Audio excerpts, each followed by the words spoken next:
Need to remove YouTube shadow ban? Then here's a step-by-step process on how you can do it. Start by moving into your application YouTube.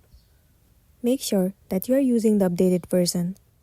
Once you are in the home page of YouTube, move into You at the bottom right corner of the screen.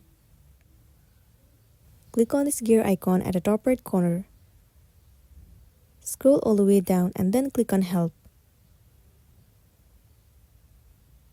Wait for a while for it to load. Now in the section of Search Help, you need to type in shadow ban. Click on the very first option.